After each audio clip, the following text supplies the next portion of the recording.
All right. Hello, everyone. So I'm Mian. You may know me as the person who normally runs lots of restreams, but often isn't on comms. I will be on comms today for our Catalack Cup Round 2 race between Xelpher and akuheish. I'm joined today by smerjcd. If you want to say hi.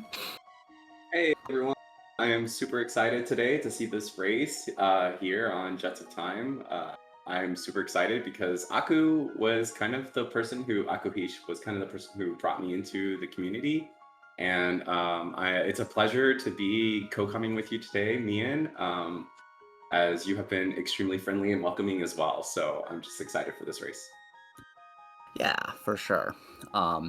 Should be a good race here. It's our second round, so Xelpher went straight to the second round of our tournament with a bye because we only had 12 participants, so that's how it worked out. Aku won his first match and progressed to here, so it'll be an interesting race for sure. Two good runners, and yeah, it'll be a good time. I'm gonna go jump over and get our racers going here. But while I'm doing that, if you'd like to talk a little bit about the flags, Smirk, that would be cool. Yeah, I can do that. I actually wanted to talk a little bit about the Cadillac Cup to begin with. So as Mian was explaining earlier, the Cadillac Cup, we had four people who got kind of like an automatic bye based on the seeding, based on the acing. So this is round 2, but it's also kind of like round 1, right? So Xelpher is one of those four people. He was seeded number 3, and Aku actually had to beat someone to get to this spot. He beat Mershana last time. As for the flags, so this is quite a lot of fun flags. We have Gear Randomizer, and Boss Rando and Boss Spot HP. You still have to activate the magic, and you can get multiple endings. You can get the Zeal ending, as well as the Magus Go mode, as well as the regular Tyrant Go mode. Yeah, yeah, that's mostly the summary. I will mention, actually, while we're here, that the flags will increase in difficulty, actually, for the next round after this. We'll be adding in hard items and removing the free menu glitch, which is one of our newer flags that gives people a little bit wider of a window for one of the more important glitches that we use. Looks like we're starting with Ayla and Chrono, which is an interesting pair. I see Aku going to Dendoro, which is often his sort of favorite starting point. Xelpher's stream possibly having some issues here, but keep an eye on that. He did warn us a little bit about his stream, his internet having a little bit of issues, so it might pop in and out. If you see that, don't panic. It's just it should just be brief moments here. Yeah, and I just realized I forgot to turn the game audio on, so now you all have some nice game audio. It's always interesting to see the way that everybody starts. Right now, we see, as you said, Aku going to Denadoro, getting some grinding here, opening up those initial techs. Whereas Xelpher is going through to the desert, the Sunken Desert, and we're probably gonna, loot the basement area here for some decent items. Yeah, it seems like desert here can be a good play, especially with Chrono, I think, because that starting weapon Chrono has is just so bad. If you can pick up even one thing in here that's better than that wood sword, you're happy. And thank you, Rhythrix, for letting me know that the game audio was a bit loud there. Hopefully it's a little bit better now. So one thing I'd like to add about the flags in this one, so I forgot to mention that the healing items are also a little bit randomized as well. And as we've seen, I think it was Aku shopping, the ethers today are only restoring 8 MP, but the lapises are, or lapi, like however they're polarized, However, yeah. yeah, are also restoring mana. So we will see how Oh, that so we've got affects Lapis it. M's this seed, is what you're saying. Yes, we do. Yes, we Cool. do. Yeah, so it looks like Aku went in and checked the what was that? The snail stop. And it looks like that was the hero medal, which he went for right away. And now he's checking the lazy carpenter here, so we'll see what he gets, and it's the pendant. Wow, that's quite an early find. Opens up the seed a lot. Going through the prison can be a little bit challenging early on, but we also have 2 strong physical characters, so getting to the level you need to be able to go through that might actually be pretty easy for these runners. Basically what you need in order to go through the prison is a character that can do 100 damage. You know, you usually want to just do auto attacks to get through the single guard fights, and then there's these double guard fights, which ideally you have some sort of a like AoE for, but if you're a pretty fast character, which again both of these are, you can often get through there just with 2 auto attacks. So it'll be interesting to see if anyone decides to, you know, push right into the future. Though I think it's probably likely that both of these runners will at least check the front of the cathedral first to. Right, yeah, you gotta at least get an extra character, right? Yeah, I mean, you could go right to the future with 2. I think Dragon Tank would probably pose a little bit of an issue with just 2 characters, at least in Jets of Time. I guess in Vanilla you do it with 2, so maybe it would. But yeah, I mean, I guess we could see how strong these power tabs are. I didn't quite catch it when they were scrolling through the menus there, but if they're +4, I mean, you know, a little bit of grinding, and maybe you could just go straight through it. Yeah, no, it looks like the power and magic tabs are pretty low this seed, actually. I pulled up the spoiler log a little bit ago. And it looks like power tabs. Kayla started off with tailspin and triple kick there on Aku's screen. Yeah, from that initial grind, I guess. Yeah, it looks like tailspin. What's that? Sorry. Was that Lightning 2 from Chrono? Yeah, it looks like his first 2 are Lightning 2 and Confuse, which is a great start for Chrono here. Absolutely. Yeah, one of the fun little tricks, you know, usually for that cathedral fight that we've just seen Aku go through, and which Xelpher will probably run into at some point here, is you usually want a screen clearing tech for that. And Lightning 2 is a great one for that. With Chrono, actually, if you get Luminaire, it's a little bit more challenging because you actually need to get him to a higher level than the other characters in order for him to be able to cast that with the MP he has. So you have to get to level 7 instead of 6, so it takes a little bit more. I always remember that in Lord Batsy's voice, because she's always like, level 7, where he gets the 20 MP required. So thank you shout out and thank you to Lord Batsy for that. Yep. Yeah, let's see. Batsy's wondering what Marl has here. Looks like her first tech is Ice too, so we're really getting a tech-friendly seed here. I mean, this is a solid team already. I don't even know if I'd go searching for other characters unless it ends up being required. Yeah, it's true. And you've got Marl, who's one of the characters you'd possibly need for that. Looks like Xelpher's seeing who's in the burrow, and it's Luca. Figuring out what's behind that hero medal that they got early. Luca buried so deep. But yeah, may still get it. Yep, oh, it's a clone there. Okay, so we have already 2/3 of the way to that already. Yeah. It's, we'll definitely see. Could get another really fast go mode. We had a race earlier this morning between I'm All N and Chokosura that had a pretty fast Omen go mode, except you had to go via Mount Woe. So did you see that blue vest there? The blue vest is a +2 speed, so... Oh, that's really nice. Yeah, especially... I mean, especially if you end up going through, you know, Tyranno and getting the Ice Tyranno variant of that, or if you end up going to Zeal and are worried about getting hit with Hexagon Mist, having a, you know, but elemental absorb thing that actually also has a really good effect like that is certainly valuable. So Aku's checking Xenon here, and he has gotten the bent hilt. We'll see if he sticks with it or resets out of this for now. But for now, it looks like he's sticking with it. So. Yeah, looks like it. And I think Xelpher's got the same idea here, getting those first couple techs here. Um, I mean, I don't know if I'd take that then help. I probably would just go straight to the future after getting Marley there, or Marl. Yeah, it's possible Aku's wondering what drops he'll get on the bridge, because those can sometimes be fairly good, especially what's technically dropped by Ozzy, so it might be that he's sort of wondering what he can get from that. It's a relatively quick check if you can make it through it. Of course, we don't know what boss we're seeing at the end,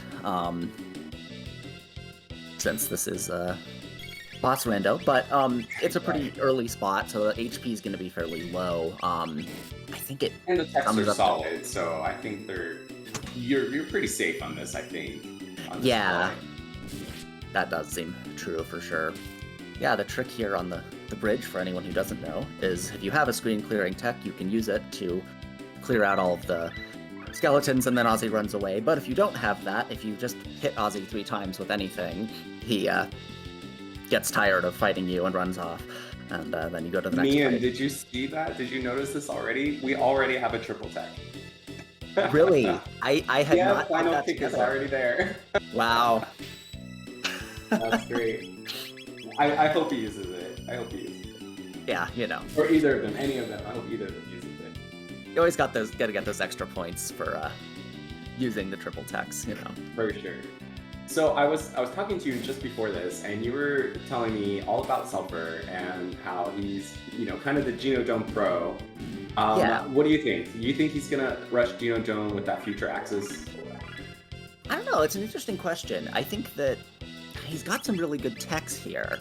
I think that his reasoning will probably be, okay, if I rush to the future, obviously the 100 hit point thing that I was talking about, but he's probably got that. I think that the other question will be, do I have enough to clear those things in Geno? Because that's sort of the other question. You need a slightly more powerful tech than, a lot of the other screen clears maybe to be able to do that. So I could see him maybe going and checking something else in the future, or going through Hecarim to maybe get some levels and tech points, something like that, before he rushes right into Geno. I think it's likely that we'll see it pretty early here with this early pendant, though. Just because he is known for that. Both of these runners are actually quite good at the, important skip in Genodome, which is the conveyor skip. So it's possible we'll see it actually from both of them. But Xelpher is certainly the one who's best known for loving to go to Geno as early as possible. Okay, looks like we have a vanilla Zombor on Aku's side, and it looks like Xelpher, even though he's already used a lot of those tabs early on, is going to the back of the cathedral. Interesting. Yeah. Now, Rithrick's pointing out that I guess must have been Aku got the one of the rare menu glitches. There's a menu glitch on the bridge, actually, on Xenon Bridge. When all of your characters come together in the middle, there's a tiny window there where you can hit the menu, and it can be nice, especially if you get something good from the drops from the skeletons and Ozzy, or, as Rithrick was saying in chat, if you just want to heal up before you get to that boss. Yeah, I had no idea that a menu glitch was even possible there, so thank you for pointing that out. Yeah, it's fun. There's a couple, obscure menu glitches. I think there's actually one, it's at the start of one of the battles. I think it might be before Lavos 1, actually. If you, forget to do something at the save point, you can try to hit that one. And oh, wow, okay. Yeah. Oh, yeah, Pyro, it's Vanilla Zombor. We might be seeing what's in the back of Cathedral here, since it does look like Xelpher is heading that way. Aku's dropping off the Nugget Bromide for improved reward in Jets. In Vanilla, it's just 1 tab, but in Jets, we've upgraded it to be 1 magic, 1 speed, and 1 power tab, so it's definitely worth doing. And we saw Aku earlier in the Cathedral. He went in just far enough to get that Bromide and then left. He didn't leave just right after getting Marl, but went to do that at least first. Oh, and we've got a new here. Looks like Aku's not going for it, though. Alas. So sad. And yes, as Batsy says, the The oh heck, I didn't equip my amulet menu glitch there, the one before Yeah. Lavos one. And these Yep, rare sounds menu about right. glitches, yep, these rare menu glitches, it's worth noting, aren't affected by the free menu glitch flag that we have on for the early stages here of the Catalack. Oh, okay. So That flag, the free one is just the final one there? yeah, For it's Lavos. just the ones at the final boss. So there's the one Gotcha. between Lavos 2 and Lavos 3, and there's the one between Zeal 1 and the Mammon Machine. Sort of that. Okay. Oh, And wow. This boss is the desert boss, right? yeah, it's a desert boss, which actually this is a really good party for, come to think of it, because you've got Morrow with Ice 2, and you've got 2 good physical characters, including Triple Kick and Confuse. This is possibly ideal, and the HP is going to be super low. This slot is only Oh, yeah. 920 HP, which gets distributed between the 3 parts for Retinite, Oh, so it's wow. like, you know, Yeah. That Confuse took out the top real quick, so. yeah, no, and he's already gotten rid of the core with 1 kick, probably isn't even worried about doing that because he's just gonna wipe the floor with the bottom of this right away. Here goes. Easy Looks, peasy. looks like Aku has pet the cat, so, you know, Validated run. validated run. So far, anyone who hasn't pet the cat in this tournament has lost their match, so we'll see if Xelpher goes and does it or not. You know, petting the cat isn't a guarantee of winning, because sometimes both people do, but in every match where one person has and one person hasn't, the person who hasn't has lost their match, so I think we've decided it's the spirit of the Catalack tournament to... It's gotta be. I mean, Catalack tournament, you gotta pet the cat. I mean, yeah. That's how it goes. Alright, so it looks like Aku is going to go ahead and go into the future here. I like this play. You know, I like going to the future before going to Hecarim Cave. When you have to unlock magic, you know, before getting all those tech points in Hecarim Cave. Yeah, it'll be Xelpher. interesting. Go ahead. Yeah, I've got Frog. Interesting. Oh, that is interesting.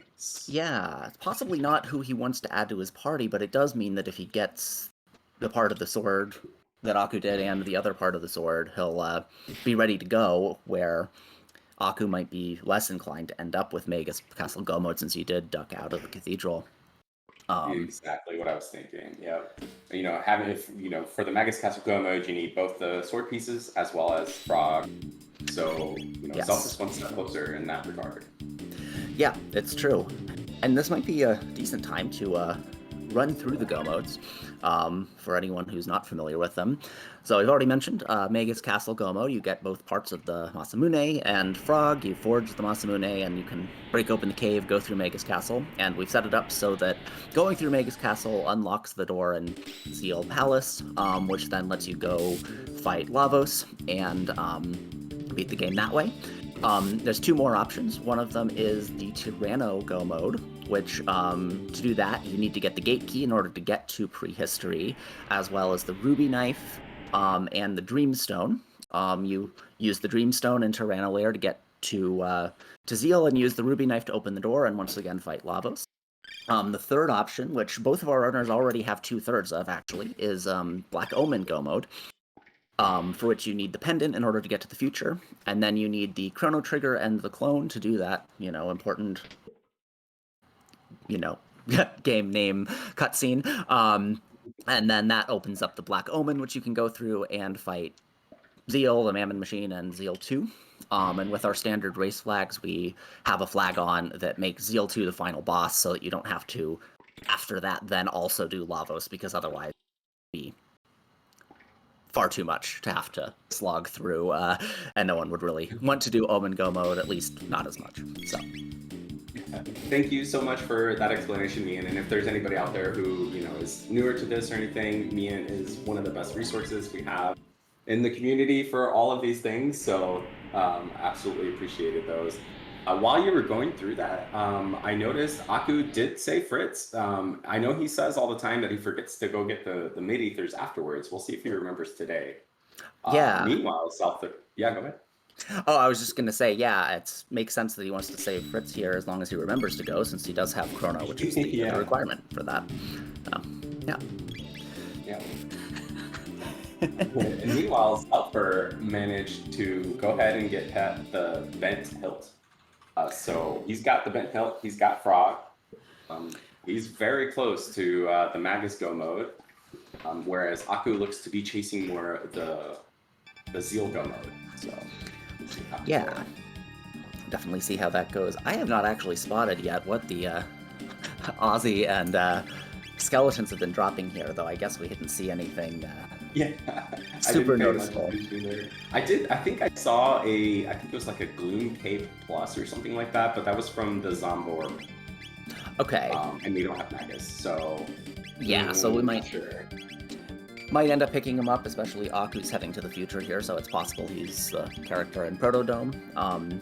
This starting party is good enough that I don't know that he'd get switched in, but maybe if you really want to use that Gloom Cape or find something.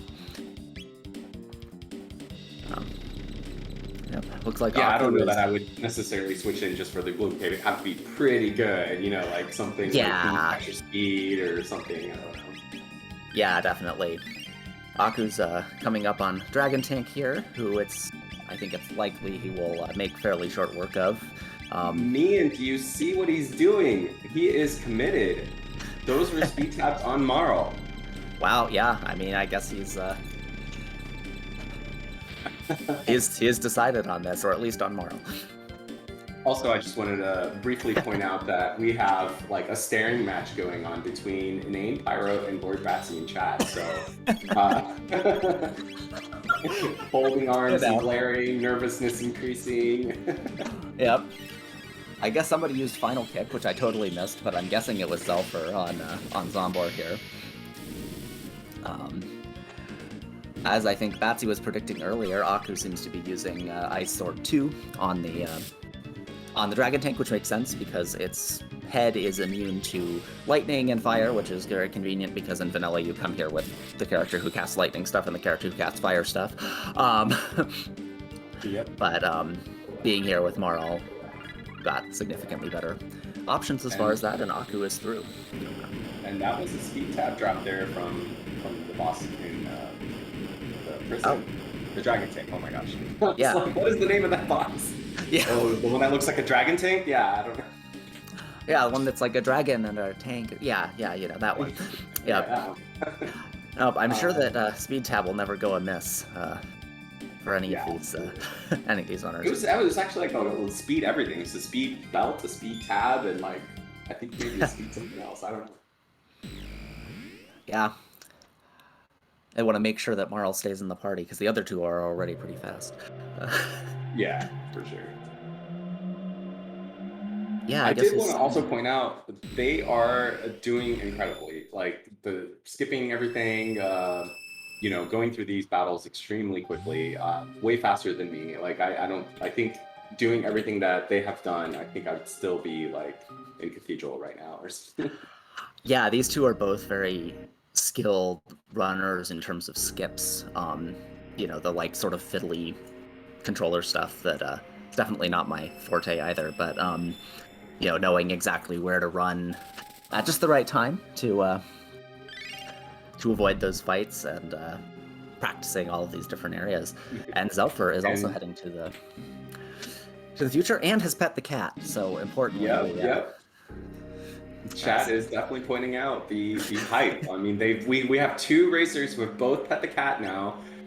Now we don't know who's gonna win because they both did it. So this is intense. Yeah. Nope. You know, if Xelpher's learned anything from these past few streams, it's to pet the cat. Clearly. Yeah, I think I saw him in chat, and he was just like absorbing all sorts of information. I'm like, whoa. Yeah, some of our commentators have been saying, like, gosh, stop teaching Xelpher things. He's already good enough. But we'll see what he's absorbed here. As far as thank you so much there, Inane Pyro, for that cheer. The pet the cat hype. Really appreciate it. Yeah, definitely. See that Xelpher is also using Ayla to go to the prison. She's often a popular choice just because she's powerful all on her own and very fast, which is also nice for getting through these kind of possibly kind of drudgy battles. Yep. I also think she's just like one of the like easier sprites to run with just on the overall map in general. Like Frog, you know, he's like hopping around, sometimes a little challenging. Yeah, that's true. To run with. Same Yep. with Robo, he's just kind of like big and boxy, and sometimes I find that like scary, like that skip there, you know, it's kind of scary to squeeze in through them with Robo.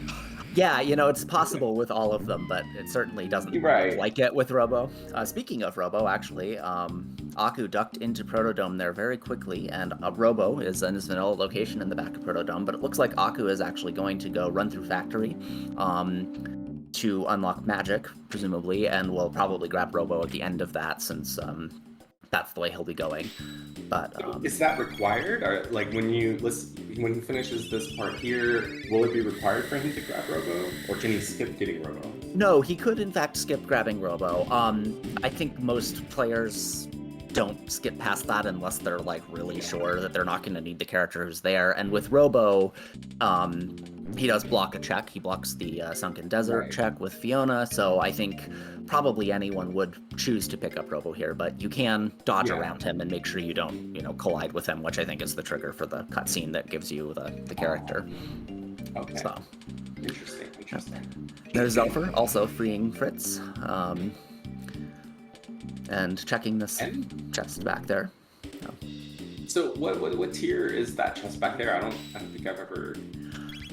I mean, the prison is all fairly middling, is my understanding. I think there's sort of a, if I recall correctly, there's like a area you can go to like way off to one of the sides that has like a room with like 4 chests, and I think that one might be like 1 tier higher. There's nothing that good, I think, in the prison is sort of the general consensus, so most runners don't go that far, but that one right behind Fritz in that room, or the one in there, it's just a quick run, maybe you can get something you can sell, so. Yeah. Yeah, Patsy's letting me know it's the bottom left, or bottom right exit of the first stairs room. There's a treasure room back down there, but usually won't see people going back there unless they're really starved for gear, or just like going there. That's your Batsy. She says she always does that. I think she was referring to switching left and right in that particular case. But, okay. I was like, wow, I didn't know that. I guess Batsy always goes and gets those chests. Yeah. Looks like Aku has finished Factory except for the boss. Our series and Dragon Tank will probably be on our screen here simultaneously, are notable as 2 of the bosses that are not moved by boss rando. So the R series here will be the 4 basically Robos, reduced from 6, I think, in the vanilla version, and then Dragon Tank is always on the bridge. Other than that, every boss can be shuffled with the exception of sort of the big important bosses. So, Black Tyranno and Azala are always going to be on their spot. Magus, or whoever replaces Magus with our randomization, will always be there, and of course the final bosses are going to be the final bosses. But these 2 that are on our screen right now are the exceptions to the boss randomization. We're using Ice Sword 2 here very effectively against the R series, and I think I looked over briefly, and Xelpher's already done with Dragon Tank, so yeah, possibly did exactly the same thing. Yep. Yeah, both of these runners are definitely very effectively using this party. Those Ice Sword 2s with starting out with Confuse and Ice 2 are certainly up. And yeah, Batsy pointing out that the swords haven't even been upgraded, really, so waiting until people get better swords, those are really gonna level up. Right. And Aku actually did skip Robo, went around him just like you explained, and just said nope, not getting that. So, yeah, I guess he counting on Desert not being required. Yeah, must be. Which I could see that, because you have so much open right now with the pendant, right? You have like the entire future area. You still have like Denadoro. You still have Hecarim Cave. There's so much that's available right now that it kind of makes sense, probably won't need to do desert. Yeah, that's true. And that Ret Knight isn't there. If this wasn't boss rando, then these runners might be looking at that going like, oh, hey, I mean, Ret Knight's there, I've got the perfect party for Ret Knight, basically. But Ret Knight's probably not there, so... Right. And actually, that brings up a good question for those who might be wondering. We did see Ret Knight in Cathedral, right? Yeah, that's correct. That's where we saw him, I think. So can bosses be repeated? In general, not. So there's one exception. By and large, all the slots just get shuffled, and there's only one boss in each of them, and each boss only appears once. There's a kind of half exception in that there's two versions of Slash and there's two versions of Flea. So you can get Slash and Super Slash, and you can get Flea and Flea Plus. The only actual duplicate you can get is actually the Twin Golem spot. So Okay. after you're in Ocean Palace, that slot can be a duplicate of a boss you've run into earlier. So, for example, if you're unlucky enough to get Dalton somewhere on your way, you could then get Dalton again in the Twin Boss slot. Yikes. Which I know some of our runners have had experience with that. Yep. In Akubeta Lyric, he did actually go back and get Robo, so never mind on that. Robo has been acquired. Fair enough, yeah. Some people do like to do it that way, where they grab him on the way out. I don't know if it's actually faster or just feels better, or people are just worried about soft blocking in that dome. But one way or the other, we'll do that. Looks like Aku is running around trying to get some of those sealed chests now that he's gone to the future. Moon armor question. We'll see. And that's a wonder bow there as well. I'm not sure where you got that. And that ruby armor, I don't know if you saw earlier, it has P all, so. Oh wow. Yeah, so that's pretty nice. Oh my gosh. And what is the Star Sword? Oh my gosh. So many good things. Yeah, it looks like the Star Sword has the power seal effect and 60% stop on it, so that's actually a very good Star Sword. So, okay, Mian, explain this. So, like, they have really good techs early on. They have really good gear early on. I mean, there's nothing stopping them anymore, right? This should just be a breeze. Yeah, I mean, I think that's possibly fair that this is going to be a seed about choosing the right routing as quickly as you can, because they're really not going to be sitting here grinding for techs. You know, if they're using this party, they've got most of the techs they want already, if not all of them. And as you say, there's some good gear. I mean, there's usually some improvements to be made in gear as you get to some places with later tier chests, but I think that both of these runners are probably to a point where they're relatively happy with their gear situation and just trying to figure out what their route to the end is. Oh my gosh, this is funny. Double Yakra. Yeah, divergence and convergence at once. Yeah, and this is interesting too, because you know Xelpher has not unlocked magic, right? So anything he gets here that is extra tech points will just kind of be wasted, which you know isn't that terrible because most of the big tech you get is later on, and they do already have amazing techs to start. So, do you think Xelpher will skip unlocking magic? I think that if Xelpher runs into the gate key, he'll probably go unlock magic, because I don't think there's any reason to avoid it if you do run into the gate key. And, Marl, it looks like her first three are Ice 2, Ice, and Life 2, which is kind of like 2 of the 4 techs that you might want on her, because you might want Haste and you might want Re-Ray. So it'd probably be worth unlocking for that, and Chrono doesn't have Luminaire, which, gets less useful maybe over time in a seed. I think it kind of depends on the runner, how they feel about that, but you might want to get Luminaire. So I guess I would expect Xelpher not to do Factory in order to unlock magic. But I think that if he runs into the gate key at one of these checks, he might go run around a room 3 times just for the sake of the TP not going to waste, Makes perfect sense when you say, if he finds the gate key, I mean, that's almost no time commitment there to get some extra packs. Yeah, exactly. And even if he doesn't, one of the things you can do, actually, there's sort of a semi-secret but not really secret way to get magic, which is that if you do go through Magus's castle, the portal that you come out in 12,000 BC, actually you can go back through and it can take you to the end of time. So, really, right now it's looking like people might end up with Magus Castle Go mode. As you pointed out, Xelpher has half of the sword and frog already. And it could be that he says, okay, well, I can get through Magus Castle with what I have, and then I'll go unlock magic and the TP that I get from, you know, the Ocean Palace, and the end will get me a few more techs and cool beans. Yeah, I had no idea that you could do that. That's amazing. And as Betsy's also pointing out, we did find Prism Specs here in Eris Dome, so... Yeah, I'm sure Xelpher's happy to see that, and to see his own name in the back of Eris Dome.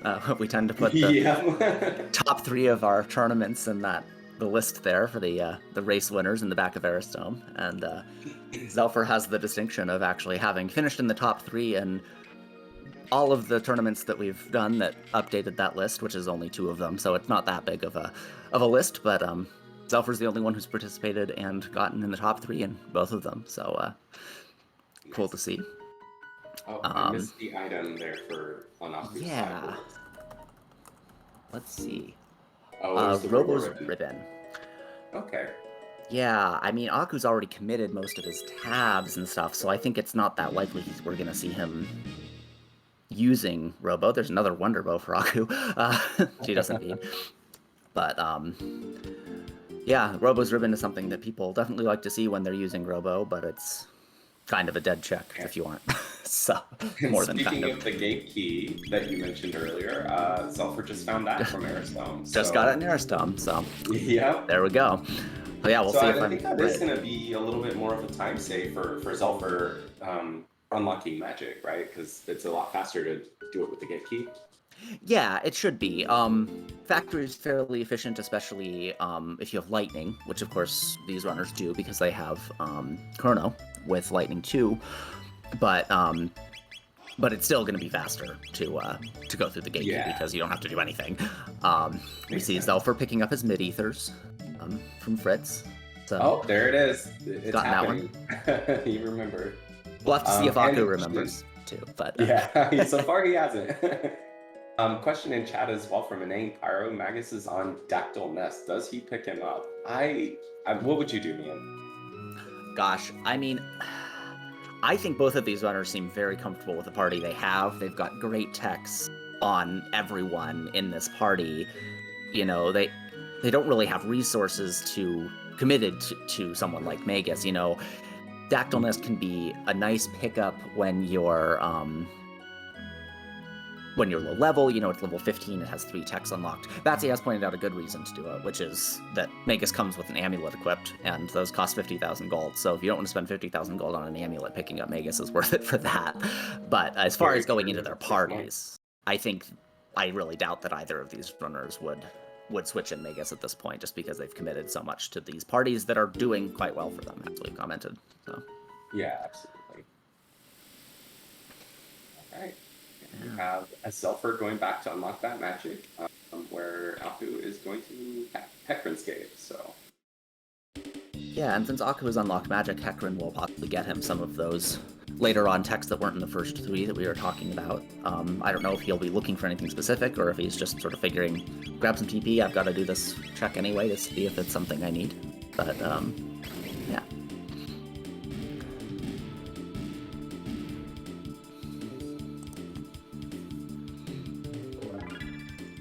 Man, and this is one of those like seeds where everything is open, right? Like you have the pendant, and like in Xelpher's case already has the gate key. Like yeah, I mean Xelpher, features open, everything's open. No, it's true. I mean Xelpher has access to every check in the game except for the Prism Shard stuff, basically, right? You know, and if he finds the Prism Shard, he has access to that. He just doesn't have the item for it.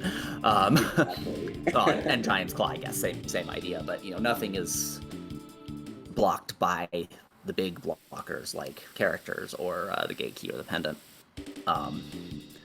Definitely spoiled for choice here, and we're seeing them go in very different directions. You know,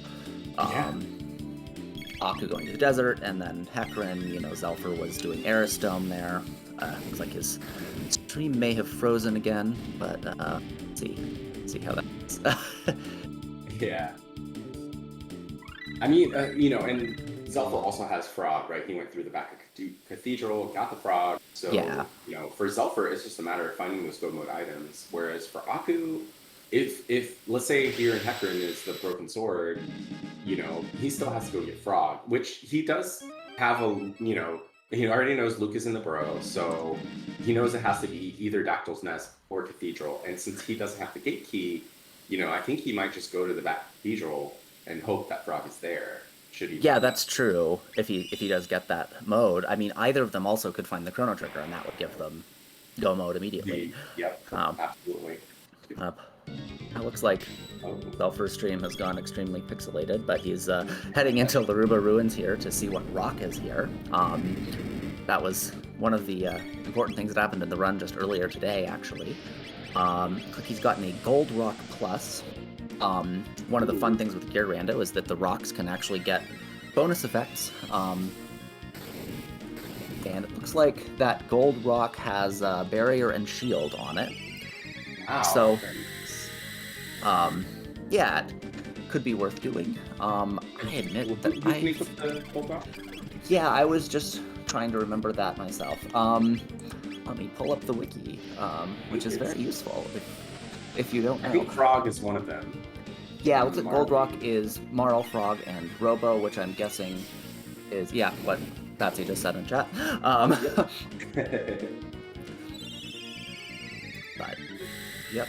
And Aku's dealing with Terra Mutant here in Hector Cave. Terra Mutant can be kind of scary, but they do have good techs here and the lower HP. I think this is, takes it down to some Mega Elixir for it. Oh, well, I'm sure that Aku's happy to have gone here for that, if nothing else. We'll see here in a second what he actually gets from Tabin. And as Xelpher is Baron's Hills. Yeah. Go ahead. Go ahead. While they're doing this here, I just wanted to give a shout out to both Xelpher and akuheish. If you are not already following them, please give them a follow. They're both incredible runners, great people. I know Aku has taught me a lot of what I know about the game and just has helped me get started in Chrono Trigger Randomizer, so give them a follow.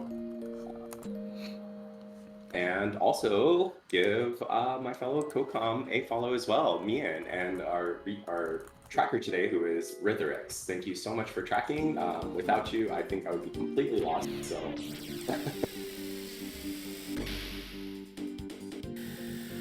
But yeah, that was a Moonstone there from Tabin after doing Hector Cave. Not necessarily anything they would want to find right now. Yeah, it's usually not what you want, especially because right now, even being able to use it would be locked behind getting the Prism Shard, and since Aku's the one who found it, he would also need to do Airstone to have the Gate Key in order to do the whole square dance of charging it up and going through all of that, so he's probably hoping to not have to use it. Here at the Sun, is it the Sun Palace? Yeah, so this is the Sun Palace. Okay, you have Nizbal. Is that one or two? You always say the orange one versus the... Yeah, so the way that I've taken to remembering it is that Nizbal is a reverse lemon. So he starts yellow and then turns green. His chest is, anyway. Gotcha. Yeah, so this is one of the higher level spots, actually, as far as checks. Son of Sun has been given a somewhat arbitrary, somewhat deliberate value of 6,500 HP, but the rest of the stats in Boss Rando are scaled by a system that uses sort of an expected level at which you would normally be able to get through that fight, and scales the stats of the boss based on that. And the Son of Sun slot is actually one of the higher slots. I believe it's level 18, where a lot of the other ones in the future 15s or 12s or things like that. So looks like Aku had no trouble at all with it, and got the Thomas Pop. Oh my, more fetch quests. And yes, DBZ Tribby, I was trying to look at the name, but Aku was menuing at the time, so I'm sorry. Yeah, and it's also nice, I mean, I don't actually remember if that's one of the spots, but there are spots where you can sort of peek the boss without necessarily engaging it, and you might care about which boss is there, do you want to switch out who exactly you have in that spot, and being able to distinguish Nizbal 1 and 2 can be valuable for that too, and you definitely wouldn't have the name if you haven't engaged the enemy at all yet, so. Okay, so did we ever find out why it bugged for me here? Because I will never fight this this fight here that Xelpher just did again, because Yeah, so while that was happening, Pseudo-Arc was investigating that. So for those of you who weren't watching, Smirk had a match last week where he was fighting that second gin bottle fight and actually got soft-locked there. Turns out basically you're just too good. So you got a frame-perfect trick, basically, is what happened there. Really? Yeah, so apparently what Pseudo-Arc was saying, Pseudo-Arc is kind of our wizard as far as knowing how things work in this game. But apparently a lot of things in Chrono Trigger, if you hit a button exactly the same time as you touch something with your character, things can lock, and that's what happened to you in Hecarim, apparently. So. Okay. Yeah, I think I walked over to it and it like wasn't activating the battle, so I like went to click it to see if it did it, and I think that might be what happened. Yeah, just timed it just right, which is to say just wrong, I guess. Yeah, and good choice of words there for Pseudo-Arc as being a wizard. Definitely a wizard. Yeah, and for those of you who don't know, Pseudo-Arc is sort of the one who's done most of the work on our beta version of the randomizer, which is what we're using here. Figured out how to make all of the obscure SNES programming stuff work so that we could switch bosses wherever we wanted. You know, in the previous versions, we couldn't put every boss in Hecarim Cave because some of them would break it. You know, we couldn't necessarily shuffle bosses of different numbers into slots that have a different number of enemies, that sort of thing. And Pseudo-Arc put in lots of work to make sure that's possible. And we've ended up with boss randomization that's very good as a result of that. And he's also one who came up with how gear rando works and how healing rando works and all of that. So he's been doing lots of great work for us as our dev, and also is the one who organized this tournament. So shout out to Pseudo-Arc. Yeah, big shout out. Important member of the community. Yeah. And it looks like Xelpher and Aku are just kind of alternating here. They're flip-flopping spots. Xelpher going into Desert here, while Aku going to Airstone, going to get those prison specs. Yep. There's a crisis something there too. I didn't actually see what it was. I think it was a crisis gun, so... Okay, so probably not going to be that useful. Yeah, I mean, I can't imagine, like... I don't know. I mean, Luca is, you know, definitely like the best, right? But at that point, when you're already in go mode, do you get her? Because then you have to go unlock magic with her as well, and depending on the text that you have, you know. No, and the crisis effect probably isn't that useful with Luca is the other thing, just because... Right. You know, if you're auto-attacking with Luca, then you've got a problem. You know, you should be nuking things with fire if you have Luca, right? So absolutely. But just because you said that I think that's going to be a challenge for me next. I'm going to try to, you know, do an auto-attacking Luca. Yes. Sometimes people do that with a Wonder Shot, you know? Got a boss that's I actually not susceptible to magic. Wonder Shot with Frenzy Band.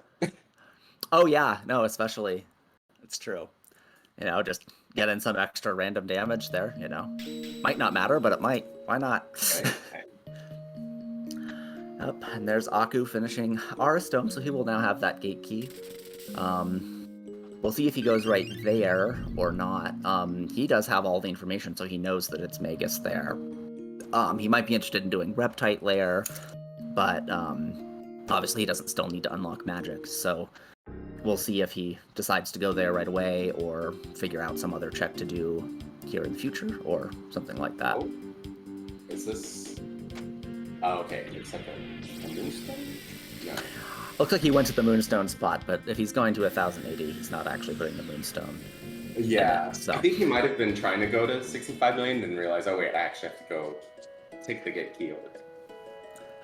Yeah. Oh, and looks like he is dropping off Toma's Pop, so he has the option, at least, of going through Giant's Claw. We'll see if he actually takes it, but something people will often do while they're just on their way, traveling between time periods already. Yeah.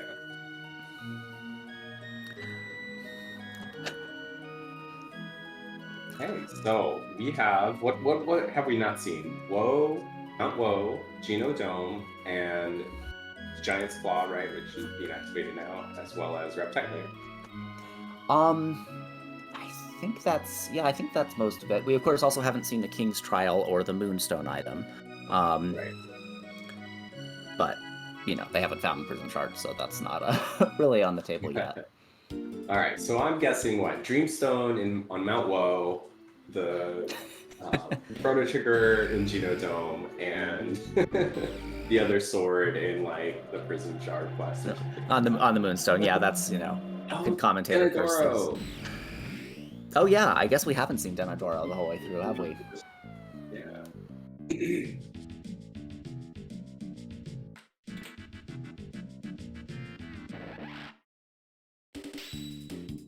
All right, we have a call for Grand Leon as our next key item. I could totally see that. Grand Leon here in Denadora.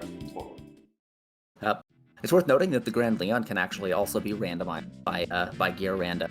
So it can end up, like most of the ultimate weapons can end up with one of 4 effects, I believe. They can end up with basically the Rainbow / Grand Leon effect, which is an increased critical. They can end up with the Doom effect that's on Magus's ultimate weapon. They can end up with the Wonder effect, which is what's normally on Luca's Wonder Shot, or they can end up with a Crisis effect that's normally on Robo's ultimate weapon. But... And speaking of that, that brings up a good question for me. So if they get, like, let's say the Wonder, or not Wonder, but the like Rainbow Grand Leon and Hero Metal, what kind of crit rate is that? I am not sure. I admit that I don't remember exactly what the Grand Leon's normal bonus is. The way that it works with the quote-unquote critical effect is that it actually just doesn't change the Grand Leon if it rolls that particular effect. Same with the Valkyrie. Just keeps what it has. So, basically, if you roll the critical effect, it doesn't change the weapon unless it's something that normally has something else, if that makes sense. Oh. Okay, I was just because I was curious because like the Hero Metal doubles the critical, right, for the Grand Leon. I don't. Yeah, maybe that might just be the one. Someone might need to pipe in on that one because I don't remember the exact effect of the Hero Metal for that stuff, or if that's changed specifically in Jets. Yeah, because I mean, if it did, then like you get a Rainbow Grand Leon, or increased critical Grand Leon, and the Hero Metal. I mean, would you have 100% critical with Frog? Oh gosh. Yeah. Looks like Aku is going into Reptite Lair here. He tried a couple times there to get a secret tunnel, as we call them. Which are those extra dig spots that you can get with the Evil Weevils, have chests in them, and those are usually pretty good items. They're fairly high tier chests, but you of course have to wait or reset the room to try to get one of the Evil Weevils to dig in the right spot so that you get one, and it looks like Aku tried a couple times and then decided to just go with the default one to save some time. And that White Rock Plus was not too amazing. Just +6 magic. It's nice, but not, I don't know if it's worth searching out for Speed Belt or, another. I mean, we have a Starscar Marlin that's Speed Belt, so I don't know. Oh, he went with it. He went with the White Rock Plus.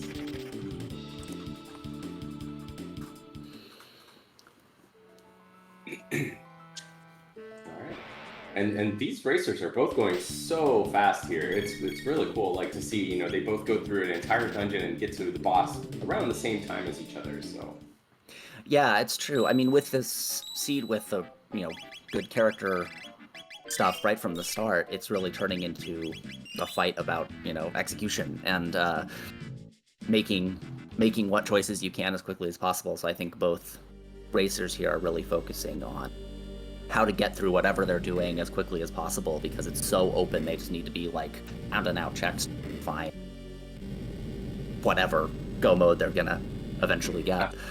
Absolutely. And both of them are kind of going with like the slightly faster dungeon. Or Aku seems to be like really going after the faster dungeons. He's chosen the quicker ones, whereas like I don't think Xelpher did like the Son of Sun, for example, right? Like, yeah, I think he hasn't gone. So, yeah, because that one was like Thomas Pop. That was the one that was Thomas Pop. Yeah. Okay.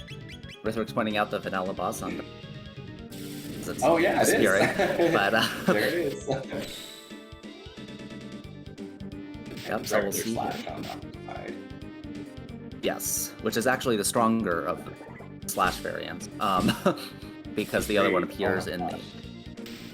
Yeah, because the Super Slash and Fleet Plus variants appear normally in the triple battle with the two of them and Ozzy in Ozzy's fort. So they actually have some additional weaknesses and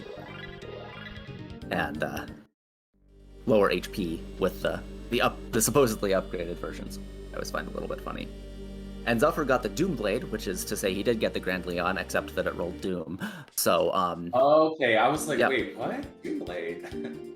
Yeah, so that is still the Grand Leon. It's still Frog's ultimate weapon, Right. but Gear Rando rolled the Doom effect that's normally on Magus's Doom Sickle Gotcha.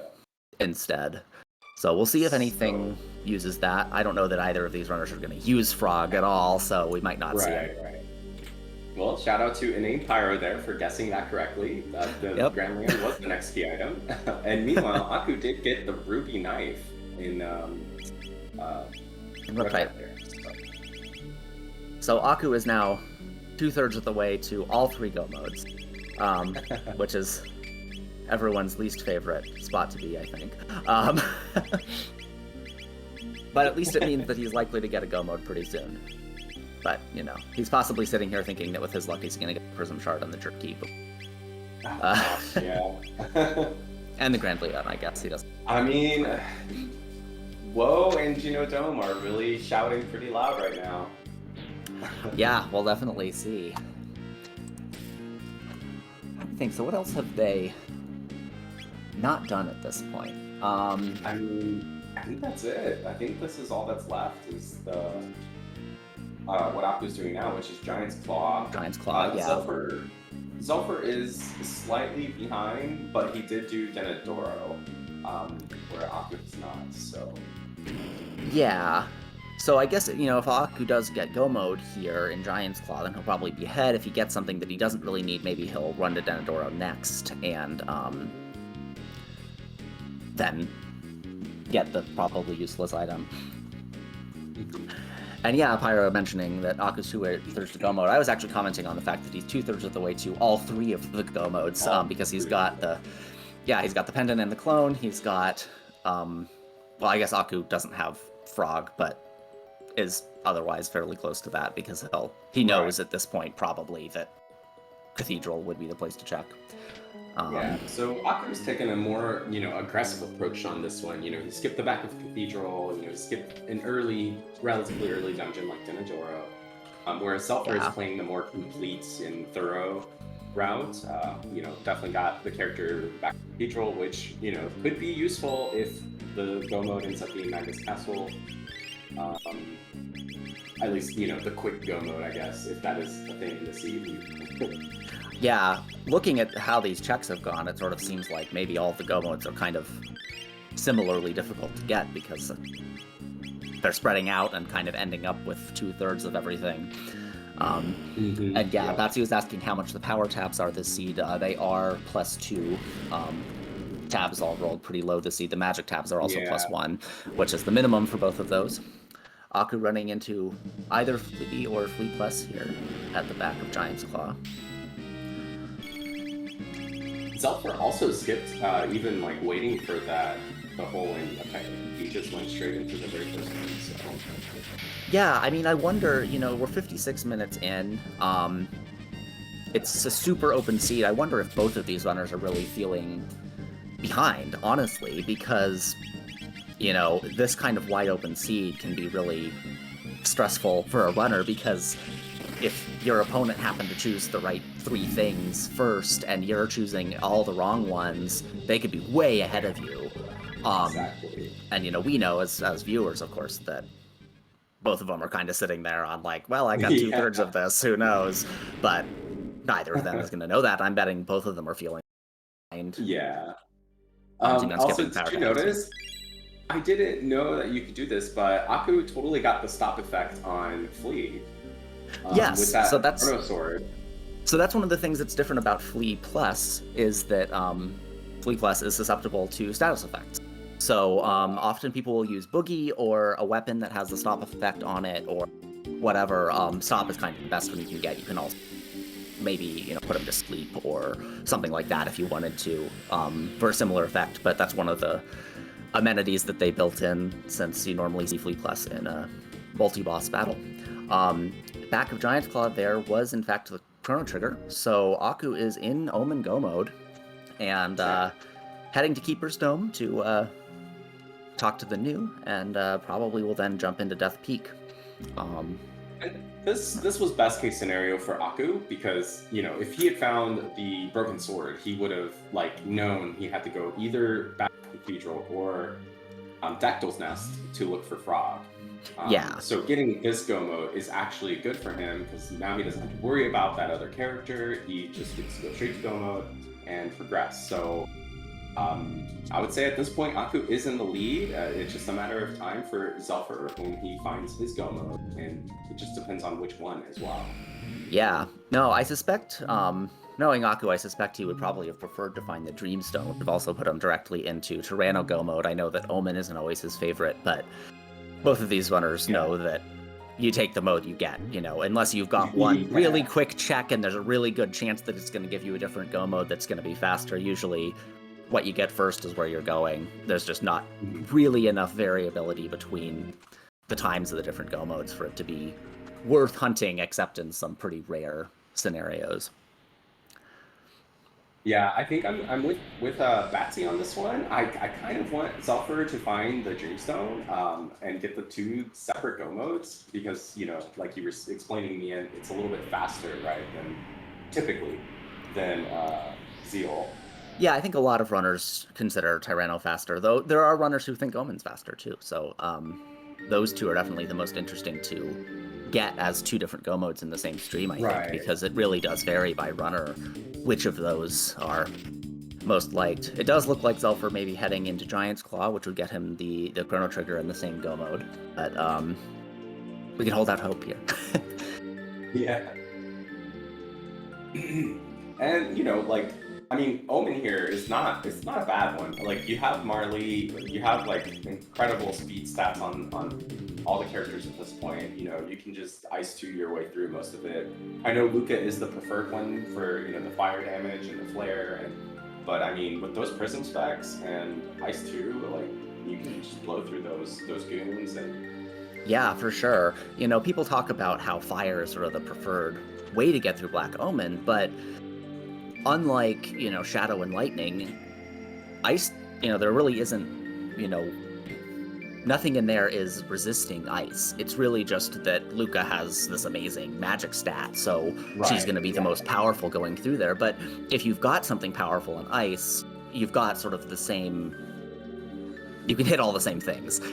Exactly, yeah. And so Marl can be a pretty good way to get through Omen, as long as you know that and have, practiced going through that way, since she does have slightly different attacks and is a little bit weaker in terms of magic and all of that.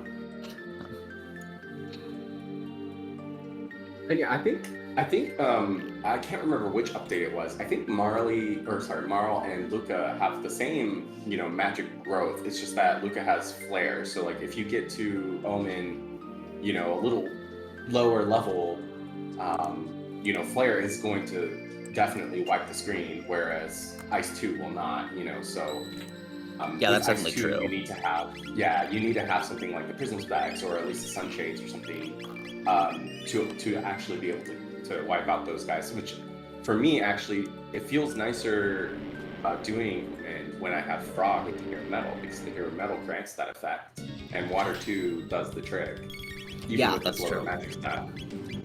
Yeah, no, I don't know the exact numbers on the stat growth, but it is true that Fire and Lightning and Shadow all have a level 3 spell among your characters, but there isn't one for Water or Ice, and that does. Oh my gosh. Atropos got stopped as well. Yep. Dang. That's awesome. And it works with Ice 2, or Ice Sword 2. He's using Ice Sword 2, and it's granting that stop effect, so it's really awesome. Yeah, no, I didn't see exactly what weapon Aku is using on Chrono, but it must be something that rolled that stop effect. Yeah, it's that Star Sword, the Star Sword. Oh, the Star Plus. Sword. Yeah, they're both using that one. Yeah, which makes sense. It's That's a good one. It's a really good sword. And they found that relatively early too, so they've had it since almost the beginning of the game. Yeah, that's true. With that very early pendant, it's in Bangor Dome apparently. So it's, as soon as they went to the future, everyone goes right in there and they're gonna have it. Yeah. So. Yeah. Yep. Yeah, so I guess right now Aku is basically Death Peak ahead of Xelpher, because we know that Xelpher is going to get the Chrono Trigger here and probably run straight up to doing the same thing. It'll be interesting to see how quickly they each get through it. Xelpher did, I think, a few more checks, so he could have a few more levels. Yeah. Yeah. I mean, yeah, you're absolutely right. He's almost exactly a full Death Peak away. So, like you said, execution, RNG, luck, all of it will come into play. Getting the skips in Omen, and the many bosses that are in the Omen, like all of those can have an impact and definitely change the outcome. So that could, one of them could struggle a little more with a certain boss or another. So it's anybody's game to win at this point. Yeah, for sure. And those Omen boss slots, very high level. So things can get really powered up there, and they can really be equalizing. If one of these runners runs into something there that they're having trouble figuring out the right strategy for, or that this team isn't necessarily suited for. I think this team is pretty well suited for most things, because you've got some good magic damage and some good physical damage, but you can still have trouble with technique or whatever, and it'll definitely be interesting to see who gets. That's it. Yeah, you're absolutely right. I think item management could be a little bit of a factor here. Like going into Omen, I think you'd want to make sure Marley's your fastest character, or Marl's your fastest character. Maybe give her the prism spec so her Ice 2 is clearing everything. And I think that's the fastest way to go through it. But we'll see what they do. Yeah, Batsy's saying sort of a similar thing in chat there, which is that this team's main weakness is powerful screen wipes. But in Omen, the single target or area of effect stuff can be largely sufficient, and I think that ties in well what you're saying. Get that Ice 2 powerful, so you've got that screen wipe to sort of get through the random trash fights at the entrance here, like this one. And you notice Aku did use the speed belt there on Marl to make sure that she's the fastest, so she can get this wipe. And her Ice 2 is doing 900 damage to these laser guards. I don't know how much it'll do to the goons. 900 is not enough to wipe them, right? They need 1,000. I believe so. Yeah.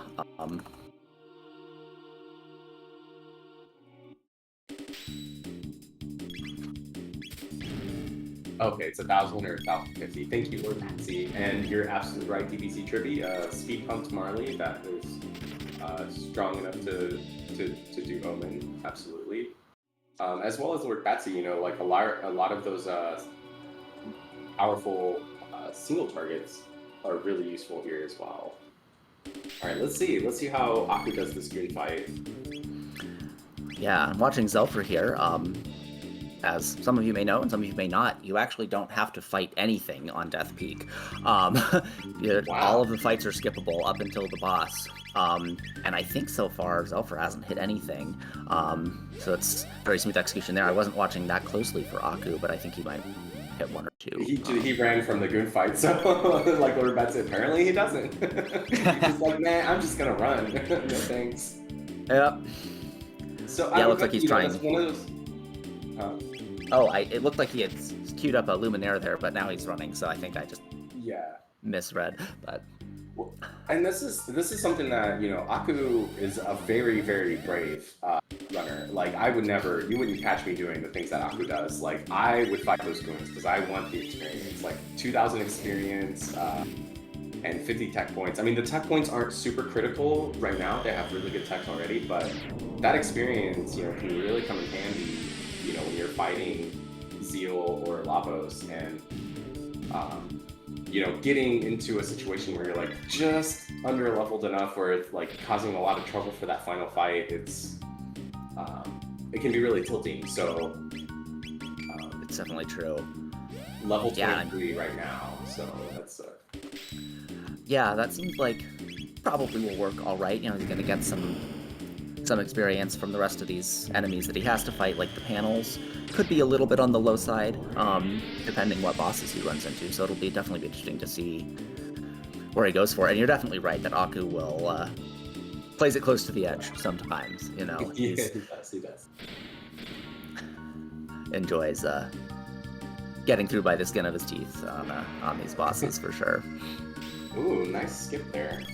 Back to on those boss orb and sidekicks.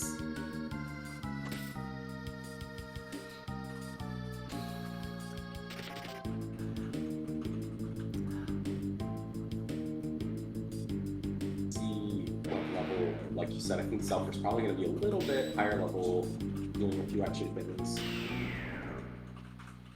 Yeah, I'll have to see when he next opens the menu after the long cutscene here. And yeah, as I'm talking chat about that spot with all of the crackers, the blood egg things, there's that sort of screen where they all are racing down with you, and that's often one of the grind spots that people use if they do get Omen Go mode. It's got some fairly decent attack and experience, and if you really need something right before going into Omen, as Batsy's saying, can be a valuable spot. Yeah. What if you get? You can hit 6 of them, right? Yeah. Like you can hit 6 of them in one battle and wipe them out, and you can reset them, which is of course the big thing for grind spots as well. Right. You're able to reset the spot so you can keep doing it over and over again. But yeah.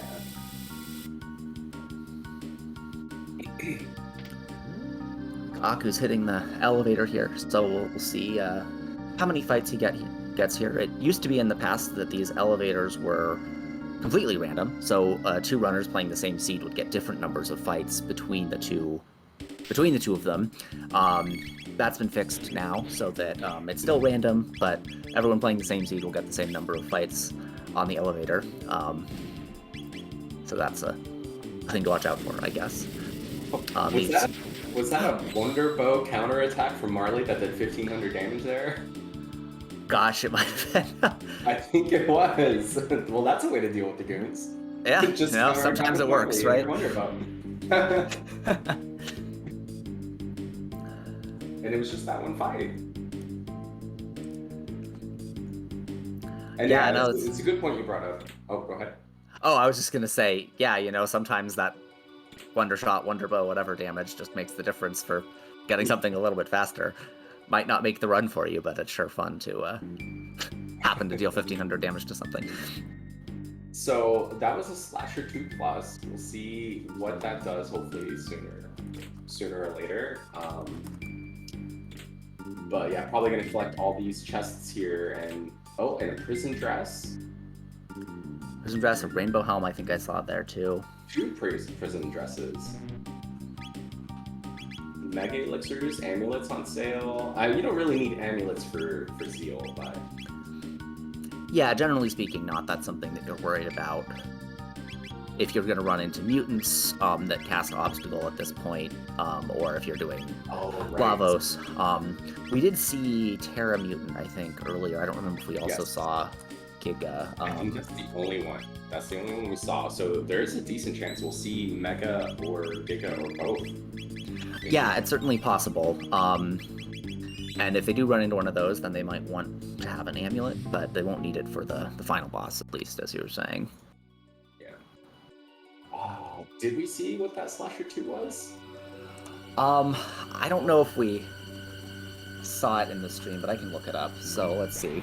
Oh, interesting. So the Slasher 2 Plus actually has the Crisis effect. Okay. So high tier weapons can also end up with those ultimate weapon effects as a slight chance, and apparently that's what this one rolled. So I don't know that anyone's likely to go for that with that Star Sword being as good as it is, but yeah, that Star Sword's pretty good. Though wow. It looks like we have a little bit of a freeze here from Xelpher's side. Aku is working on skipping these orbs. Got it. And it looks like Xelpher's side, Marley is doing sufficient damage to screen wipe here. 1,100 damage with that ice too. That's enough to screen wipe. So,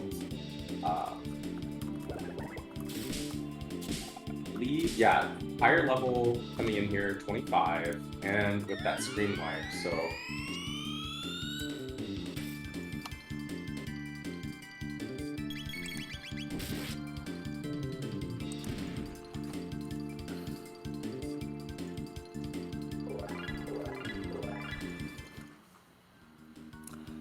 Okay, well, good. I'm glad that I didn't screw up the audio. I'm not quite sure how I didn't, but good to hear.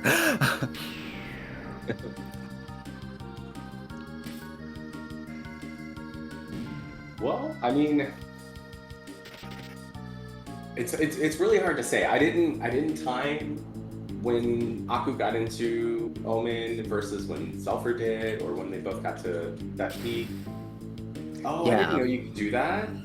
You could just reset the room to skip those side orbs. Oh my gosh. Huh, interesting. Yeah, I don't think I'd seen that either. I'm pretty sure this last one isn't skippable, but of course you can from it. But that is interesting that you can just reset the room to, I guess, place yourself just right.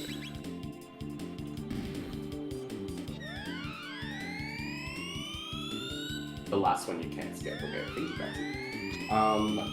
Yeah, so like I said, I didn't time when they got into these places, but it does seem like Xelpher is making a little bit of time, but Aku may have enough of a lead where if nothing goes wrong for either of them, you know, Aku's definitely ahead.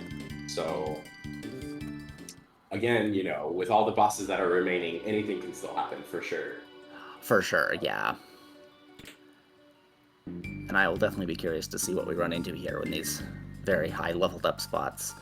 You know, we've already seen Yakra, so we know it's not going to be buff Yakra, but still could be some of the other early bosses that end up a little bit dicey. Out there. Yes, wow. Yeah, absolutely. Yeah, this seed has been extremely kind to the runners as far as drops. All the speed stuff and these really good weapons. Been interesting to see.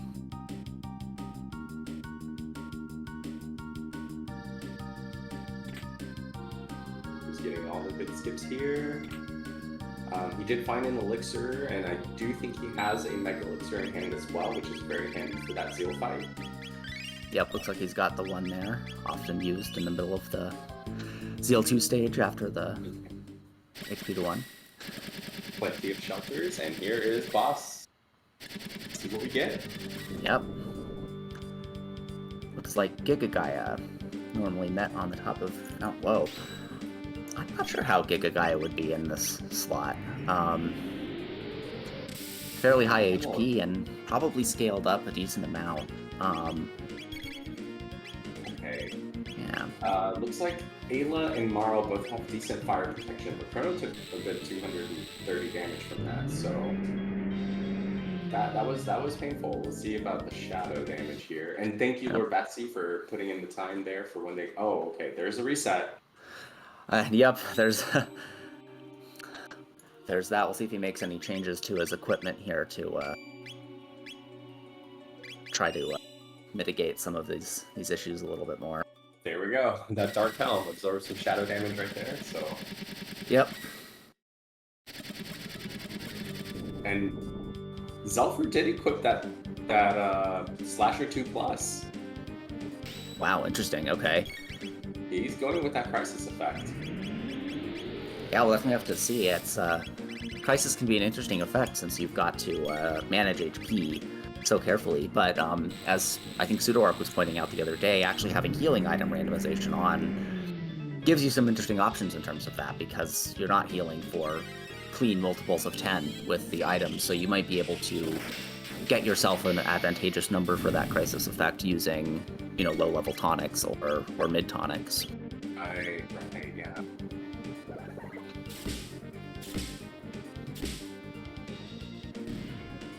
Yeah, Giga Guy here is actually seeming like he's a pretty good challenge here.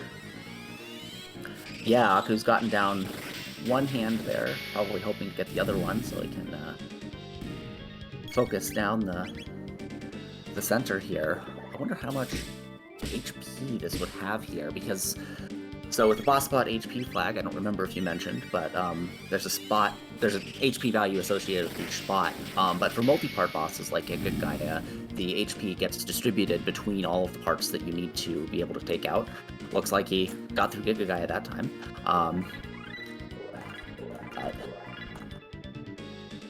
And that's haste for Marl, so we have haste on board.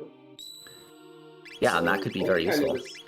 Yeah, absolutely. One thing I noticed Xelpher doing that I didn't see Aku do, Xelpher did sell a lot of his extra gear, and I think he bought elixirs with it, so...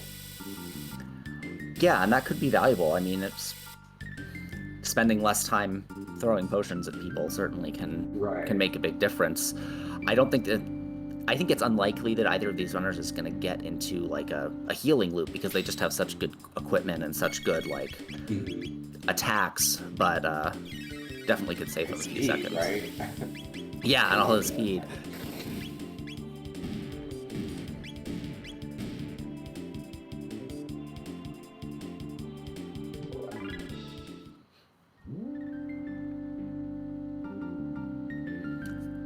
Aku making his way on the second elevator here. Fighting yet more goons.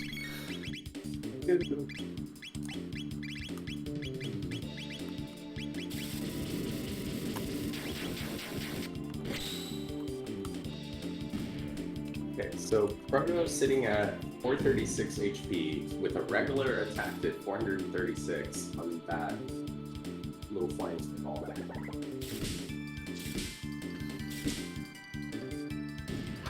Yeah, that feels pretty good. And my understanding at least is that the crisis effect does apply to things like Confuse, which means it would apply to things like Ice Sword too. Oh wow.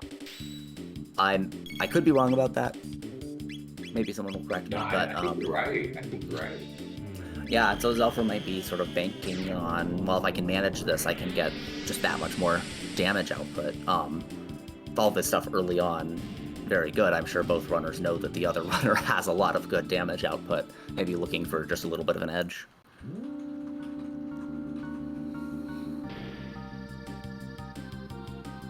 Batsy confirming that yes, it does have an effect on those moves. I'm not sure the exact numbers or formulas. Miss this late in the game, we're seeing misses. Do the Flyclops have a lot of evasion? Is that what it is? I'm not sure, possibly. I mean, Chrono's also just really bad at hitting things, but... Jeez.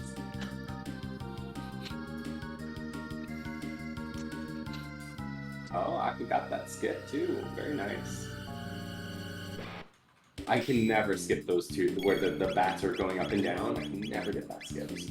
Really yeah, that one's a little bit tricky, especially since they're so small to see. I would imagine that it's part of the problem is just seeing the darn things to get past them. Speed tap in its vanilla location there. Didn't notice that when Aku went by, but... I noticed it, but I didn't know it was vanilla, so thank you for pointing that out. Yeah, no, happened to look them up at one point, and that's one of the speed tap chests in the base game. Okay.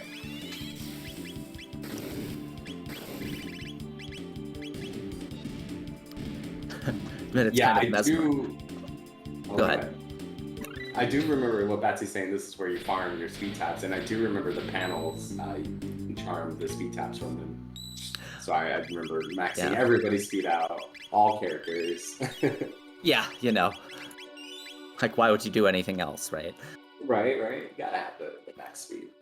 Indeed.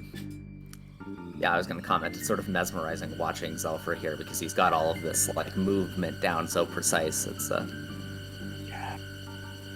fun to do that. He's coming up on Giga Gaia here. We'll see how he does, as Aku is starting on Mother Brain in the second slot here. And thanks to Lord Batsy posting the time before, Aku got to Giga Gaia at 1:15, and Xelpher got to it at 1:22, so right around 7 minutes behind. So see how he does with this fight here. as well as Mother Brain. Do you know how it works with the displays? Or is the HP somehow split up? So the displays are not required enemies, so they just retain the HP of 1. So hit them with anything and they'll go down, same as usual, and the HP for the main body of Mother Brain is what will get scaled up based on the spot. Okay.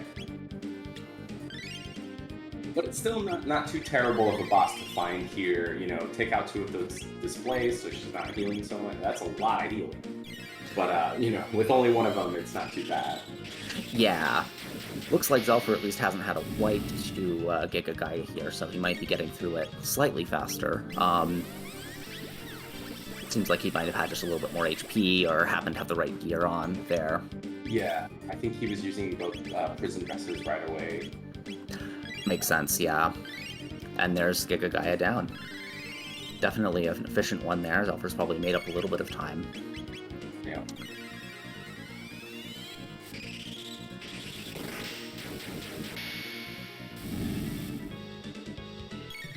Those ice swords were definitely doing more damage than Aku's ice swords.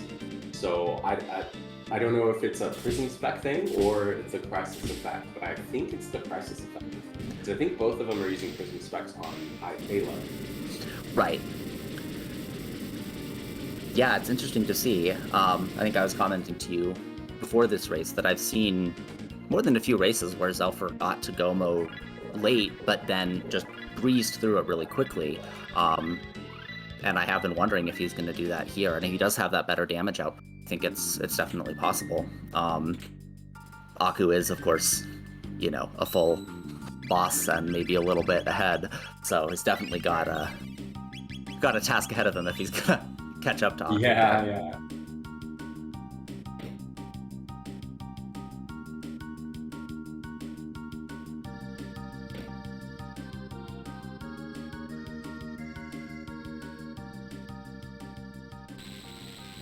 Boss number 3 for Aku is, drumroll, Dalton.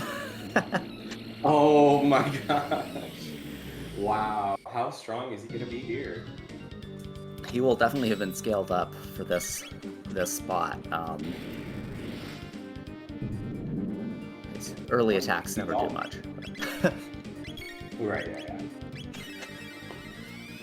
And yes, Batsy's saying in chat, Dalton is pretty bad here with so much HP. All of these Omen spots. We had a 3.5k Ice Sword 2 on Dalton. See how much Xelpher is doing when he gets there. Yeah. And I agree with Mega Shisama. Kind of fitting, right? Like Dalton here, you know? I can see it. Yeah. Marl getting another counter attack there, looks like. Wonder Bow. Only 400 damage, but hey, it might matter, right? There's that opposite counter attack.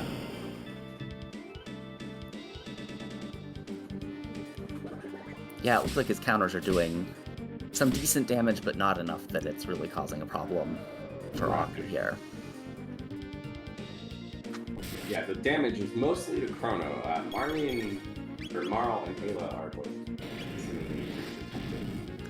Yeah, we'll see if that... Yep, he did take out Chrono, just decided to pick on the guy, I guess. Still does seem like the... Lives on Aku's side, there was 3, he just used 1. We do have life 2, ouch. Okay, that was painful. Ooh, and that's probably gonna take out Chrono too, so... Oh. Yeah, that's, ooh. This is salvageable with life 2 unless this does it. Okay, It's like it didn't. Oh, and he just goes for it with the Wonder Bow and takes him out. It was a counterattack. Wow. That Frenzy Band coming in clutch for Aku. Yep. Wonder Bow Frenzy Band. That's how you do it. That was good. Here's Xelpher hitting Mother Brain. About 5 minutes behind Aku, I think. Yep, which means Xelpher has caught up 2 minutes of time from boss number 1 to boss number 2. Yeah, still, I think it's still definitely an uphill battle if Xelpher's gonna pull this out, but Right, it's still quite a lead to catch up to. yep. Has been impressive watching. I think you said that those ice swords were 3.5k on Mother Brain on Aku's side. Yeah, and on Dalton. Or I don't know, it might have been more on... Oh wait, did Xelpher just kill all the displays? Oh no. No, they're so hard to see without the like Yeah. background. Right, here we go. We can see a comparison number here. And Chrono's got a 9 on his last digit, so... Wow, 6,000 damage there. 6,200 damage. That's Yep. a quick fight. Oh my gosh. Yeah, Okay. another very fast one there. And yeah, Chrono does have that 9. Yep. But Aku is already on Zeal, so this is so close. It's really close here, yeah. There's a blue rock plus. Look at that. Wonder what the plus is. Did Xelpher get all the rocks? I think he got all the rocks. Well, we wouldn't have gotten the one in Kajar. Oh, right, yeah. Presumably. He might have picked up everything he could, though. I think he did. Okay, there goes Zeal 1 for Aku. Yep, predictably quite fast with these super overpowered characters here. Right? And he did make it to level 30, 31 with Marl. So that's a pretty decent level to fight Zeal at. I mean, the biggest thing is having, you know, at least that one Mega Elixir makes it so nice. Yeah. And then the crazy speed stats. Well, I guess it's not that crazy. A-list still 13, but... Still got decent speed, which is really what you need. Yeah. Alright, let's see how Xelpher does with... he targeted Chrono, so Chrono lost his 9's last digit. Yeah, it's true. He's only got a 2 now. See how that plays out. Only 2,200, which is pretty low for what we've been seeing at the point in the game. Yeah, if Dalton had targeted somebody else, we would have seen the big damage there. Yep. Oh, and now Chrono's at a 0. Yeah, now Xelpher's probably hoping for a hit, almost. Or more than almost. You want to get hit by something here.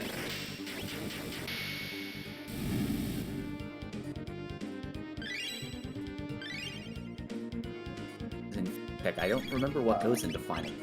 That will get Oh damage. yeah, I think it's Lightning 2 from Chrono, so that's a safe play. Okay. There. Nice. And the final kick usage, so woohoo! Swag. Yeah. Yeah, Batsy confirming Ice 2, Lightning 2, and triple kick. So, and there's Chrono down. Oof.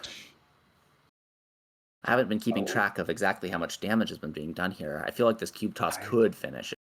We'll have to see. I don't know. There we go. Yep. You did it. Okay. Yep, Good and job on Aku's... Xelpher for keeping track there. Yeah. And looks like Aku is just starting Zeal 2 proper. I blinked and missed Mammon there, apparently. Yeah, he took down Mammon Machine real quick, so... Yep.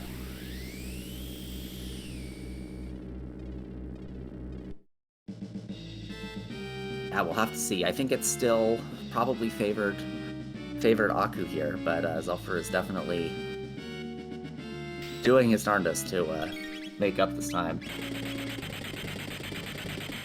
I mean, they both have got to be like, I gotta go fast. I'm here at the end. The opponent hasn't hit the done button. Like, you know what I mean? Like, it's stress, anxiety. It's all up there right now. Like, yeah, Marl just was back up and then got taken down again right away. Fortunately, Chrono does have life, so those revives aren't necessarily going to come into play unless somehow both Chrono and Marl fall down. Yeah, that's true. And some people pointing out in chat, I hadn't actually noticed, but when Dalton went down for Aku, I guess he didn't do the Golem boss cutscene, and I guess the theory there is that since he went down because of a counterattack, it actually stopped that cutscene from going off, which is an interesting little tidbit. Very interesting. Yeah. Oof.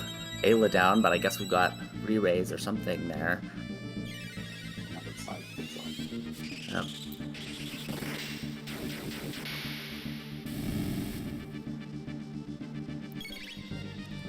3.8K on Ice Sword 2 there. Yeah. Really interesting to see. You know, if Xelpher can be getting over 4,000, then that's one fewer hit, and that might be what he's aiming for.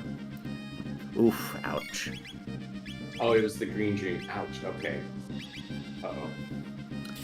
Oh, so... yeah, green dream would do that, but it's not quite as durable. Looks like Aku's just going straight for it. Gonna see if he can just use Confuse to take down. Oh, Aku, you're playing so dangerously. Yeah, oh, unless did he have Chrono has that blue mail. I don't know if this is gonna do it. Oh, no. Yep, there's that reset. So, Oh, no. Okay, wow. This is... which I think means Xelpher is now officially ahead. Yep, in there's fact. the lead switch right there.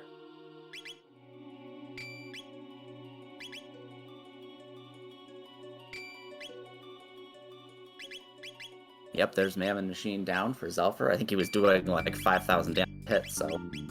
Yeah. Yeah, I mean, with that Crisis Sword, and the high final digit on the HP there for Chrono, that Crisis Sword is really paying out. Yep, seeing Aku putting that Mermaid cap on Chrono there, I'm guessing just trying to set himself up in case he gets hit with another Hexagon Mist. Yeah. Yeah, so I mean, it would have to be something very similar would have to happen to Xelpher for the lead to switch again here. So. Yeah, I think that's true. And it does seem like Xelpher has better damage. Just as I was going down there, I was saying, I think, you know, often the cutoff is like 4,000, 5,000 damage because that's when you're going to be reducing the total number of hits you need to get in. Zeal 2 has 20,000. So, you know, if you're doing under 4,000, then you have to do more than the 5 hits, and that was 5,000, which is going to go very quickly. That was a final kick because Chrono got hit and taken to the 4-digit there, so he switched to it looks like Xelpher's doing final kick when Chrono does not have high HP, and when he does, oh, well, no, that's a nice sword swing with a 3. With a 3, yeah, we'll see how much damage that does. Yeah, 2,600. It's not really good damage with those low numbers for sure. Wow, Xelpher has 4 Mega Elixirs. Okay, so it was Mega Elixirs at the shop, and that's what he sold all his gear and bought with. Okay. Yeah, looks like Chrono's max HP ends in a 3, which is not probably what Xelpher really wants here, but... yeah. I mean, but those final kicks are doing a lot. You only need 4 of those, right? Yeah. Well, this is dangerous. It's true. A triple tech followed by the barrier null. Yeah, somebody's going down. Ooh, yeah, this is rough. That's interesting, actually, seeing Chrono get hit with the MP Buster, because normally the MP Buster always hits the person in the center, the first party member, but I guess with Ayla down, it decided to go down one. Alright, but it looks like Xelpher's managed to salvage it with the Life 2 and the Mega Elixir, so... I mean... yeah, those Megas he bought seem to be clinching it for him, basically, as you were predicting. Was that a 9? At a 9, go for a nice sword. He's doing it. 69 to be specific. Thank you, Nice. Nice. Another 5,000 damage there. Wow, yeah. And that's just with the Ice Sword 2. That wasn't, you know, like wasn't even final kick, yeah. Yeah. Some good damage. Yeah, I mean, he probably only needs 3k or something to take down this thing, because he did get that 2,000 from that weaker Ice Sword in the process. He's going to take it out with a triple tech, looks like. Kick. There we go. GG's Xelpher. There it is. GG's to Xelpher. But get your GG's in chat for Xelpher. Finishing strong here, only surpassing Aku with that wipe that Aku suffered versus Zeal. Definitely pulled it off. What was the final time there? 1:35.32. is the official final time from the race room for that one. It's a Very nicely. very good time. I'll go see if Xelpher has hopped into voice chat or wants to hop into a voice chat for a bit of an interview. Okay, so and this means Xelpher will move on into the third round of the winner's bracket, and he will be facing the winner of Azure Kale or me. Well, he will be facing Azure Kale. Now, it might be you. Hold out hope, but yes. It's a 3% chance, maybe. And that's a high estimate. Alright, meanwhile, Aku is still working on Zeal 2 here, doing it very nicely this time around. Yep. Making sure he's staying safe. Yep, and we'll see if we can grab Xelpher in for a little bit of an interview. Yeah, looks like he's ready to. Hello, Xelpher. Congratulations. Welcome, Xelpher. GG's. Thank you. Much appreciated.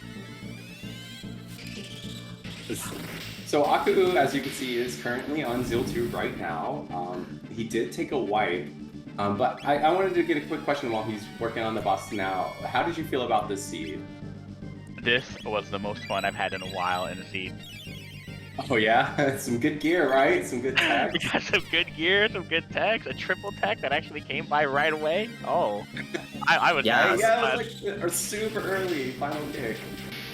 Yeah, just giving you like all the techs, all the gear right at the start there, just let you like wipe the floor with the seed. They really did. I was actually on my way. I was considering trading someone away for the guy, whoever was at the end of the cathedral. Then on the way, I got final kick, and I was just like, well. Guess it's decided. We saw you use your tabs right away too. You're like, no, I'm using it. Sticking with it. Oh, yep, this is it.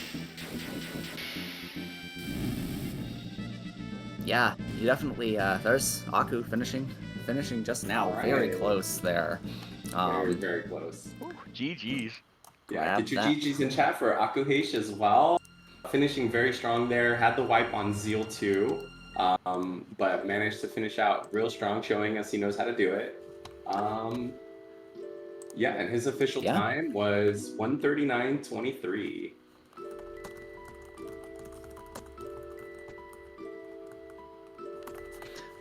Yep, and looks like we have Aku is Aku. joining us as well. Yeah, hello Aku. GG's. Welcome, GG's. GG's Aku. Thanks. Let me. So I asked Xelpher already. How did you feel about this seed overall?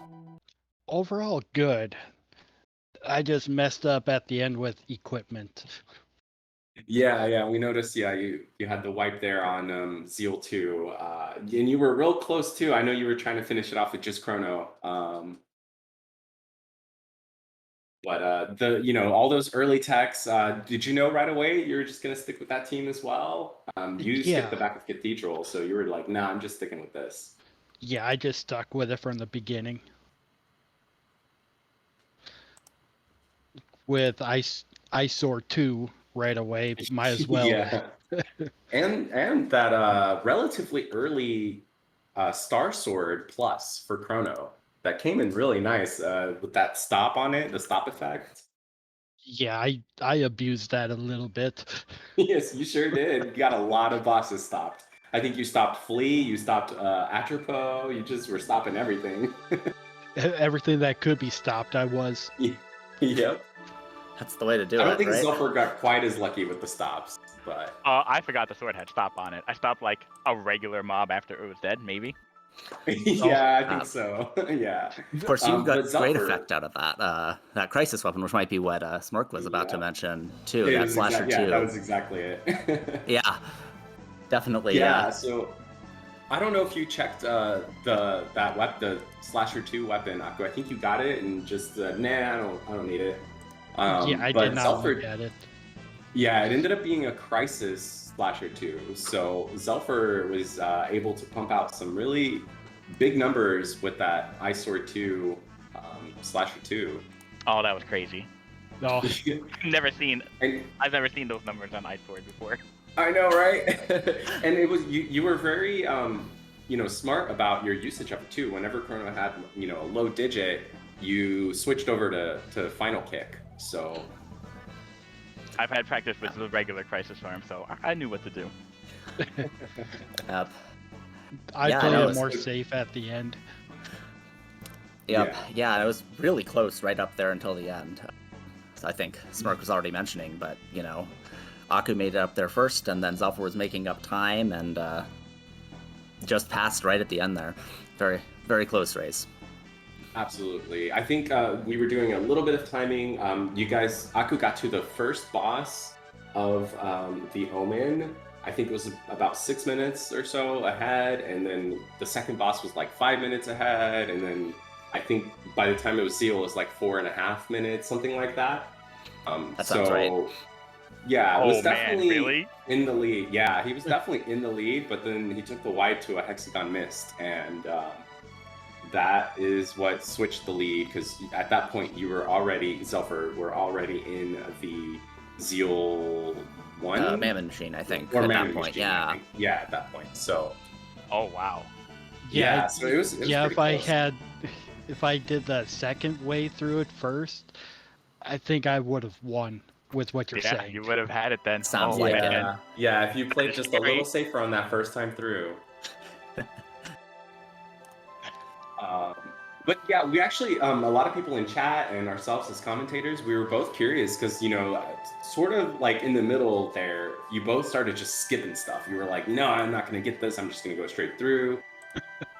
Were either of you feeling ahead, behind at any point in the seed? I was feeling Almost behind. always the same, just behind the whole time. Behind the entire time, huh? Like, after, like, the first 20 minutes, I'm like, all right, I'm one sword piece away from go mode. I am one future piece. I don't even remember which one it was now. One future piece away from go mode. All I have to do is find it. And, like, the next 40 minutes just went by, and I'm like, Yeah. no. All I'm supposed to do is go somewhere else that I didn't go, and I am in trouble. What do I do? I was we're thinking the commenting on same just- thing.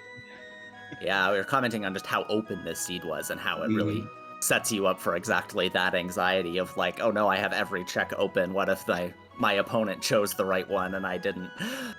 Yep. I was going to say the same thing, me, and we're on the same track here. Oh my goodness. So, what was behind Woe and Gino? Let me pull that up. So yeah, neither of you went there, so. Yeah, I was like, I wanted Yeah. to go, but I was like, I am two different pieces away from go mode. I'm like, I can't risk it now. I'm like, I just have to do a quick check. The quick check will have it, and then I'll be fine. So Mount Woe was the jerky, so I'm sure you're both glad to have Oh, not thank done that. God. Right. Genodome had the Prism Shard, and the other two modes did both require going through the trial. So that was the other. Both of the other routes went through Genodome as it happened. It looked like it was really open, but actually it was pretty much get Omen or go Geno. So Yeah, sounds that like makes me this feel is a the little better. fastest possible go mode. So yeah. All right, that makes me feel better. yeah, it does. And just to point out, both of these times, incredible times. I mean, you guys did so much, and you still not only sub-2'd it, you sub 140, like 135.32, 139.23, and Aku, I think it would have been around a 135, 134 as well. Like if it wasn't for that wipe, it's just so fast. Definitely. Yeah, I got go mode, I think, about 57 minutes in.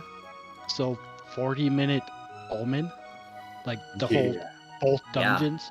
Yeah, Definitely nothing to scoff at. including Death Peak, yeah. Yeah, it's very fast. Well, have any further last thoughts here from either of our runners? Just that it was a lot of fun, and yeah, I had a good time. GG, Zaku, and thank you, Yeah. everybody.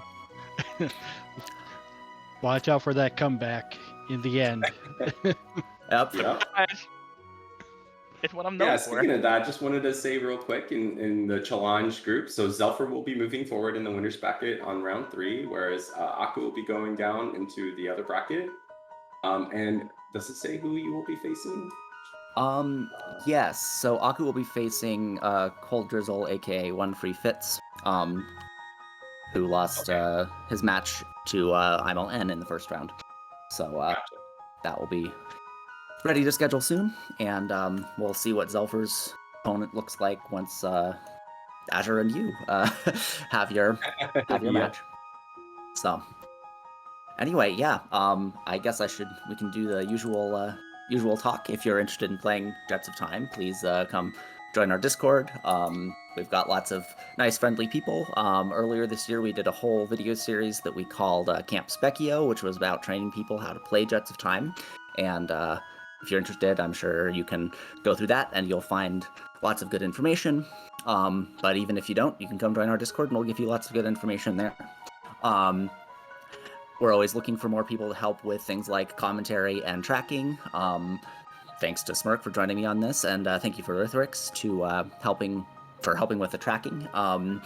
For this race, it makes it a lot easier for us in comms when we don't have to remember every little thing that got picked up because someone else is making sure that we know what's been picked up. And yeah, so I guess that finishes us up for today, and we should have some more streams coming up. I'm not sure, so Aku's earlier round 1 match was actually in conflict with another match, so we didn't get to stream it before, so we might try to get in a later on from VOD restream of that, but if we don't do that, then the next match that we have, I think isn't scheduled on the Jets of Time channel yet, but we have Batsy, Lord Batsy and Corinth are scheduled for Monday at 8 p.m. And then we have, I think we actually have another match scheduled for like Friday, but that's a little ways out. So hope to get some restreams set up for that and see you all there and see you all in Discord. All right, have a good night.